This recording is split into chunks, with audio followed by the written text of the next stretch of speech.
We're coming up on the 2-year anniversary of Hogwarts Legacy being released, and I just wanted to do a retrospective video, sum up everybody's initial reaction to the game, record our hopes for the sequel, and welcome to my channel. This is the first video on the channel, y'all. Hey, I've always dreamed about doing this, and I appreciate y'all's time. If you're here watching, like the video, subscribe. You know the deal. Let's get into it.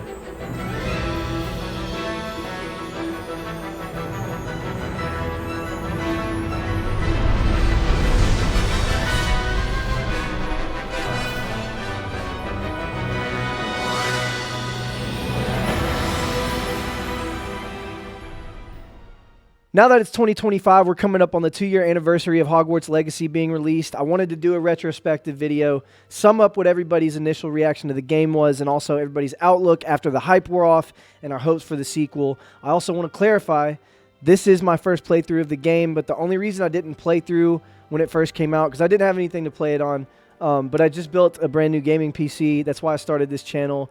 This is my dream, y'all. I've always wanted to start a gaming YouTube. So thank you for being here. I appreciate y'all's time. So without further ado, Hogwarts Legacy was released on February 10th, 2023 for Xbox, PlayStation, Nintendo Switch, and PC. When I say the sales for this game went absolutely bonkers, I mean that this game sold 256% more copies than originally predicted. Also, the early access period of Hogwarts Legacy resulted in record-breaking viewership on Twitch, making it the most-watched single-player game of all time on the platform. Within 2 weeks, Hogwarts Legacy sold more than 12 million copies and generated $850 million in global sales revenue, and as of late 2024, 30 million copies have been sold. So, Avalanche Software, the developers behind Hogwarts Legacy, have a history of making smash movie tie-in games like Cars 2, and Cars 3, Driven to Win, Hannah Montana, Spotlight World Tour, and Chicken Little. So yeah, everyone's hopes were sky high, bro. We were nobody was excited. Now everyone was kind of, everyone thought it was going to be a cash grab, and they were using Harry Potter to get money, which, I mean, that's kind of the norm in today's, gaming space. But no, man, in my opinion, the things that Avalanche did right with this game deserve to be praised. By all means. What Avalanche did right with this game comes together in what can only be called a collective childhood dream of gamers all over the world. This is what fans wanted. This is what a AAA gaming experience with a universally loved IP is supposed to feel like. This is magic. Almost. So the game takes place in 1890, so you won't recognize barely anybody.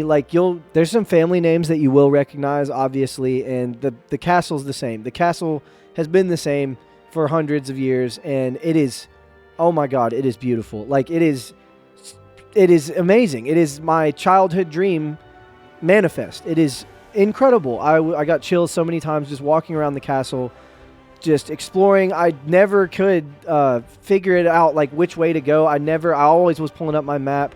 And you don't want to fast travel. You never want to fast travel in the castle because it's that cool to just walk around. It's beautiful. Oh my god. And it really does feel like you're part of the world at first. And before you get into any of the side content or the story or anything, just walking around Hogwarts is a 11 out of 10 experience. It is amazing. If you don't like video games, but you like Harry Potter or just the Wizarding World, just get the game just to walk around. I swear to God, it's that cool. It's so cool. If you like Harry Potter, just get the game to walk around the castle. It's that amazing. They nailed it. The feeling is amazing. The characters, the story, it takes place in 1890, so you're not going to recognize a whole lot of people, but that's okay. The castle's the same, and like I said, it's amazing. But the characters, obviously, they're not very fleshed out yet, but they have their own thing going for them. They're not just cheap knockoffs of Snape or Dumbledore or anything like that. They got their own thing, and I really like the cast of teachers and the students that you get to, the named students, the side characters that you get to talk to. I think they're pretty cool. So yeah, walking around Hogwarts is definitely my top 3 most wanted gaming experiences ever since I was little. right next to an open world Lord of the Rings game and an open world Star Wars game. Before this game came out, I had not been able to explore Hogwarts in its entirety since Chamber of Secrets on the PlayStation 2. So the story, you're starting off as a fifth year. It's the year 1890. You don't know why you're starting as a fifth year. It's all a mystery. Everyone refers to you as the new fifth year and remarks how rare it is that someone starts Hogwarts that late. And it's the game drops you into the action really fast. A dragon attacks your carriage about 5 minutes into the game.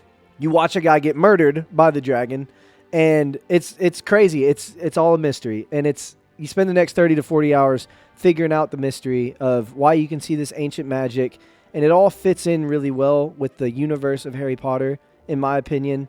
I think everyone agrees that the story in this game was passable. The story in this game was pretty good, and it fits well into the world of Harry Potter, of the Wizarding world. The villain of the story, Ranrock and Rookwood, are a little underbaked. And I think everyone can agree on that too. Ranrock is sort of this, he was discriminated against because he's a goblin, so he wants to kill all the wizards. The end. No really nuance or anything to his character. He's a bad boy, and you got to stop him.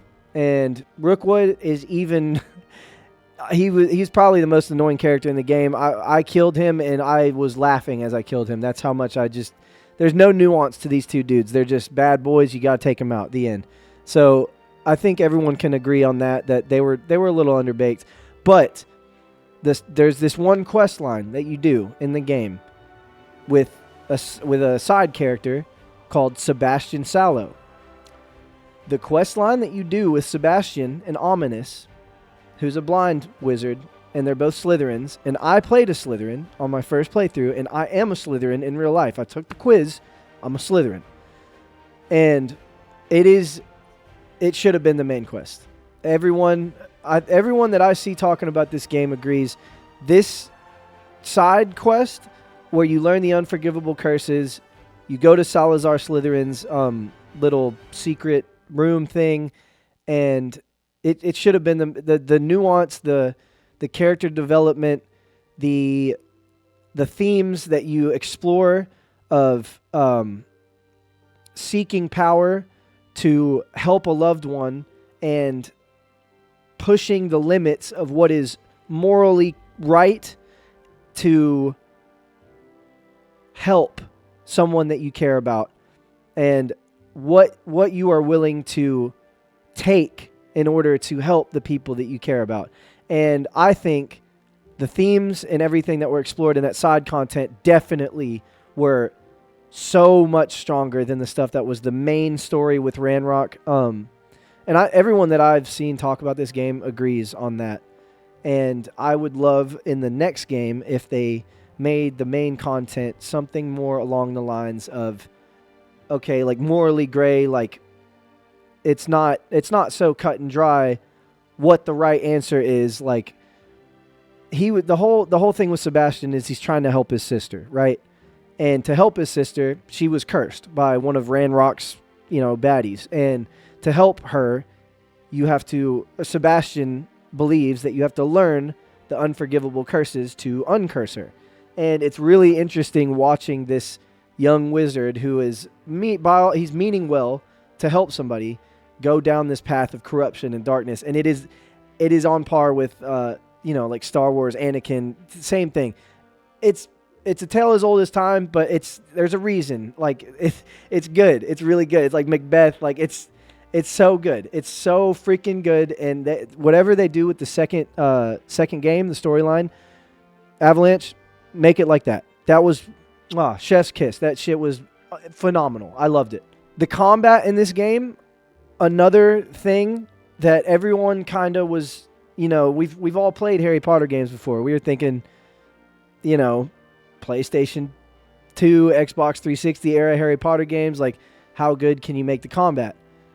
They knocked it out of the freaking park, man. It's got its own thing going for it. There's 34 spells, I believe, that you can get, and you can equip 16 of them at a time. And I had a blast. I loved it. I loved it so much. The The animations are snappy. It's beautiful to look at. It's easy to understand. It's a treat to master. It really does make you feel like you are a wizard. The combat really makes you feel like when you watch the Order of the Phoenix for the first time and they really start, going to town on each other with those spells. It feels like that. And it is just, like I said, it's a treat to master. And it's easy to pick up too. It's really easy. And I think everybody agrees that the combat, that was done very, very well. And they should bring that to the next game. The best parts of that, not much should be changed about that. Maybe just expanded upon, in my opinion. I loved the combat. Avalanche, expand upon exactly what you did. Just double down on it. It was so good. I loved it. As you're going through the classes, you're learning more spells. You're going to classes for about, I would say, you're in class in this game for about 10 minutes at a time, if that. So the majority of these side missions are mainly outside of the castle, and the best part about this game is the castle. Hands down. The best part, the most magical feeling you get in this game is being inside of Hogwarts, learning spells, discovering secrets, talking to house elves, talking to students, talking to teachers, and every time the game pulls you out to go outside of the castle, there's a few times where it was fine, but the majority of the time I'm like, damn, really? Like, I'm going to go to some, like, coast somewhere and, like, fight some mythical beast. Like, we couldn't do that, like, out near the castle. Like, I really like the castle. I want to be in the castle more. And I think everyone's Hogwarts fantasy involves them being in Hogwarts more than this game kind of steered you towards. And that is being a little nitpicky. I know everybody at Avalanche probably thought, like, we don't want to hold people up in this tiny little castle, but I think everybody I've heard talking about it wanted to be holed up in the castle more.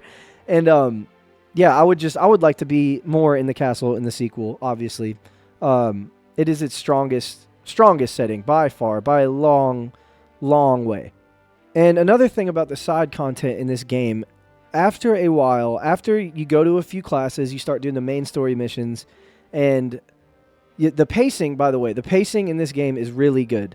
Throughout the main story, you're constantly being drip-fed new systems and new unlocks, like you get the broom, and then you get the hippogriff, and then you get the graphorn, and I think the pacing was done really, really well for the first, 80% of the game.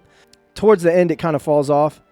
The side content that is not going to class or talking to Sebastian and Ominous or learning new spells it's very Ubisofty. And if you've ever played Assassin's Creed, if you've ever played Far Cry or any open world game in the past 10 years, really, you'll know what I'm talking about. So there's a thing in this game called a Merlin trial. And when I first did my first Merlin trial, I was like, oh, wow, it's so cool. It's like this ancient wizard left this thing for me. And this lady, shows up and she shows me how to do them. And I thought the lady was going to be every few Merlin trials I did, she would show up and unlock some other new cool thing. But nope, she shows you the first one, and then you have to do 94 more. And the Merlin trials are essentially you shoot a rock, or you move a rock, or you repair a rock 5 times, then a tree pops up out of the ground. That's it. You got to do that 95 times, bub.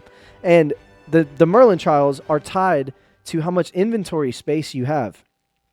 So another thing about Hogwarts Legacy is the inventory space. You have 20 slots, I believe. This game absolutely dogpiles you with gear. Just piles it on. Just smothers you with gear. So you're always running out of space. So you're pushed to do these Merlin trials, which are essentially shoot a rock 5 times, and they're all over the place. So you have to do 95 of them to increase your inventory. You need the inventory because they're throwing gear at you, and none of the gear really feels earned. The gear system in this game it could definitely be expanded upon or reworked, in my opinion. It looks great. I think the gear looked amazing. It all fits really well in the world. And I loved that there's a transmog system in this game, because I am definitely a dirty, stinky RP boy, and I wore my Slytherin robes the whole time because I want to fit in and I want to feel like a student. So I wasn't running around wearing, crazy like Auror gear and like a witch, like crazy goggles or whatever and gloves. I just wanted to look like a Slytherin. So it was really cool that I could like put on gear that increased my stats, but then just transmog it to look like a regular, Slytherin boy. Because I love RP and I really appreciate the fact that they did that. But that does not forgive the just sheer amount of gear that was just thrown on me. I was like, okay, I'm just going to destroy all this. Like, it's way too much. But yeah, so next for the sequel, Avalanche, maybe just drip feed the gear. Drip feed the gear, because it feels better. It feels better when it's earned. When you've been fighting and you've been dying or struggling and barely making it past fights, and then you beat a boss like a troll or something, and then you look and you see like, oh yes, I got a blue robe. Now I can finally put it on, and like that feels, as a gamer, that feels better than being like, holy crap, man, I can't pick this up. I have 18 other robes and they're all not as good as what I'm wearing now. Like, what's the point? It just doesn't feel earned. So yeah, for the sequel, drip feed the gear. Another point I wanted to touch on, I think a lot of other content creators did as well, was the fact that there's a big cognitive dissonance between being a bad boy and nobody saying anything about it. You could be right in front of Professor Fig, use the worst unforgivable curse known to wizardkind, and he's just like, good job. What's next? Like, he doesn't say anything. And your dude is kind of the same way. Like, you could do all of the bad things in the game, and he's still just like, I love being at Hogwarts, yippee. Or like you can be like, man, I don't want to go to class like that, but you never have the option to truly go all the way. And I hope in the sequel that Avalanche does give you the option to really lean into the Death Eater, Dark Wizard type of fantasy. I wasn't trying to do a Dark Wizard playthrough. I was kind of trying to go like morally gray, like knowledge seeking. Like, I want to know the unforgivable curses because I want to know them, not because I want to use them. But my character was still just kind of like, it was just hard to really get into with his enthusiasm and his demeanor, and the fact that you are just Depulso. You cast Depulso on a human off of a 500-foot cliff, and your character says your blood is on Ranrock's hands. So he knows that he's killing hundreds of people, yet the unforgivable killing curse is unforgivable. But if you repulso somebody off a 500-foot cliff, that's all right. That's forgivable. Like, don't worry about it. That was a little weird. It took me out of it a little bit. But at this point, I think I'm just nitpicking. I know Avalanche, in my opinion, they took what everybody thought was going to be a cash grab and sort of an underbaked attempt at using a universally loved IP to make their number go up.